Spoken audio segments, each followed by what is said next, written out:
entry to Jerusalem.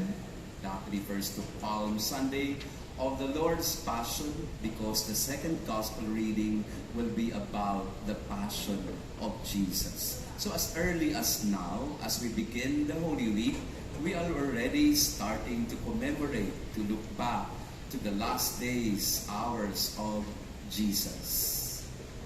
There will be 2 homilies, and in fact 3, because we have a recollection later. So this first homily would be rather short. Just a word about the triumphant entry to Jerusalem. Jesus is coming from Galilee, from the north. Time and again, I've been explaining this in our different words, especially this season of Lent, the 40-day journey. But let me repeat for the sake of clarity.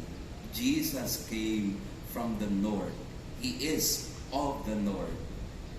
Yan, sa mga mahilig sa inyo sa Greek Game of Thrones, kung natatandaan ninyo, the King of the North, that's Jesus. He comes from the north, and now he goes to the south. The king of the south, of course, is Herod, Judea. And of course, the Roman governor is Pilate. Jesus comes from the north, not exactly as a king, but a very popular figure because of his many miracles that he performed around the Sea of Galilee, in Capernaum, in Bethsaida, in the Decapolis, in the Gadarene region, in Tyre and Sidon, and so on and so forth. That's the north. It's 150 kilometers from Judea or from Jerusalem. Dahil wala pa naman ng cellphone, wala pa namang means of communication, kaya if you come from the province, that's what the Bible means when it says from the country. When it says from the country, ang ibig sabihin nito, galing sa probinsya. Kaya naman nang pumasok si Jesus sa Jerusalem, the capital city of the Judean region of the south, people did not know him. That's why the whole of Jerusalem, as we have heard, the whole city was shaken and asked, who is this? Who is this riding on an ass and entering the city like a king? But not exactly the king that they would have wanted. Because usually when kings and generals enter a city to claim it, they ride on a horse to show power and force. But Jesus was entering the city of Jerusalem, yes, to claim it to his kingship, and he was riding on a colt, on an ass, isang asno, an animal used to symbolize peace and not power or violence. And therefore, he comes as the King of Peace.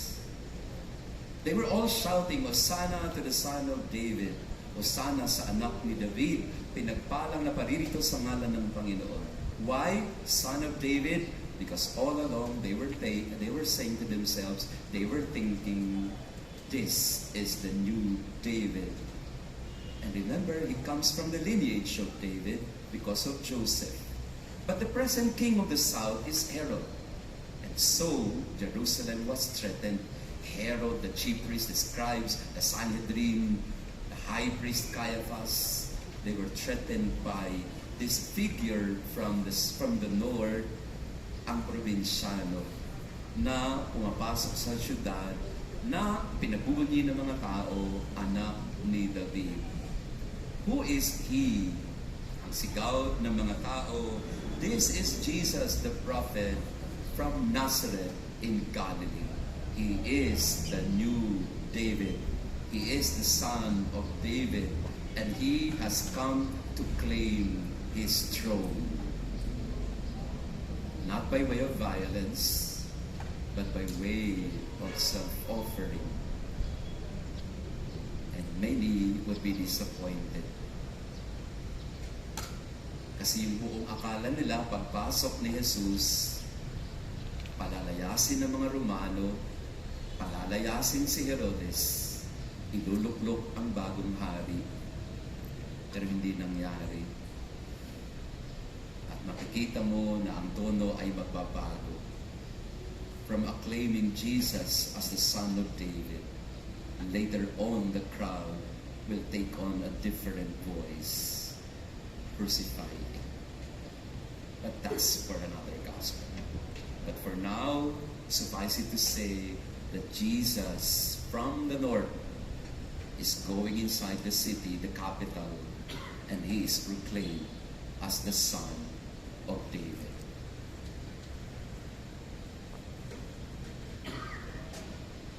We all stand. Let us